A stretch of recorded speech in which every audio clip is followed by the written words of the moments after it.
AITA for telling my sister not to come to my wedding if she kept bringing up her miscarriage. 3 years ago, my younger sister Jen had a miscarriage at 9 weeks. She and her partner Scott were devastated. I was there for them as much as I could be.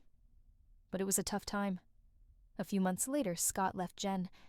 Jen said it was because of the miscarriage. She and Scott had a close-knit group of friends, and I found it odd no one had checked on her. So I rang her best friend to suggest a girls' night. She told me the reason they had broken up. Jen had slept with someone else. When he confronted her, she blamed the miscarriage. 9 months ago, I got engaged and asked Jen to be my maid of honor.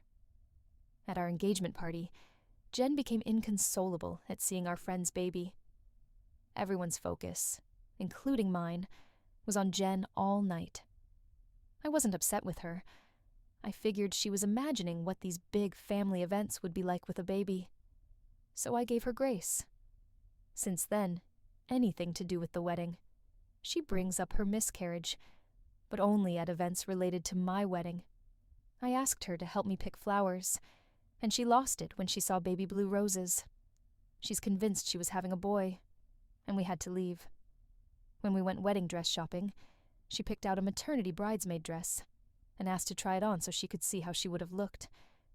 When she did that, I thought, she's actually lost it, and had to walk away when she started stuffing a cushion up her dress. I have tried to talk to her about going to counseling again, but she insists this is a normal part of the grieving process. She planned my hen party, which I was so grateful for, but I found out after she'd sent everyone a list of rules. These included no talking about pregnancy or kids, no wearing baby blue, etc. I confronted her gently.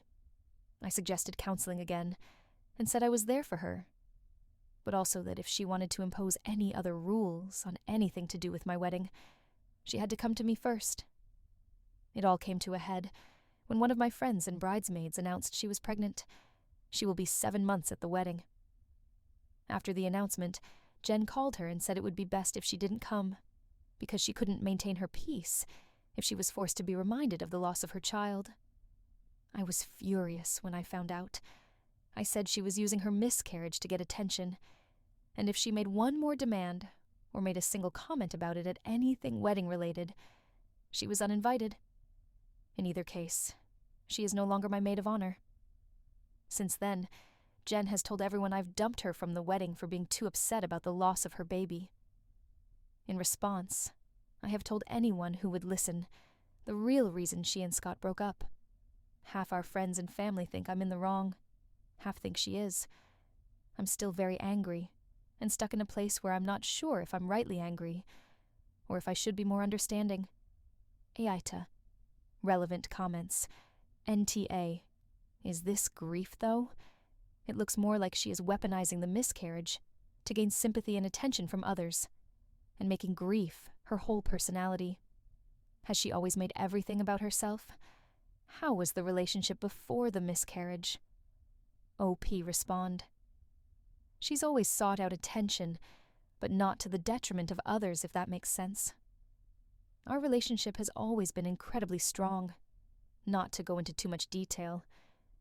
We had a difficult upbringing with abusive parents, and we've always had a close bond because of that. Second comment, NTA. She needs some major therapy. She lost a baby she was barely pregnant with 3 years ago. Not that the loss will go away, but the fact that everything in her life is run by it is not at all healthy.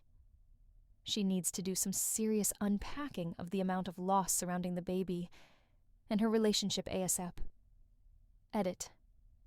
A couple of people have said I went too far telling people about the reasons she broke up with Scott. I can accept that.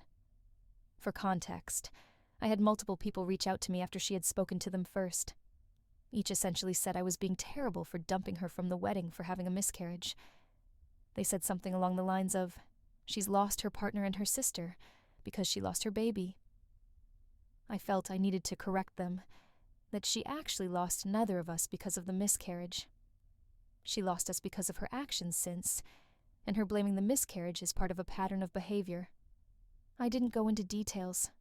I just said, actually, she lost Scott because she cheated on him, and she lost me because she uninvited one of my bridesmaids without my knowledge, because she is pregnant. I was upset and hurt that they were saying this to me, and that she wanted everyone to think I was the sort of person who would dump my sister because she lost a baby. So I lashed out by telling them what actually happened with Scott, as a way to defend myself. But again, if the consensus is that this was too far, I'll accept that.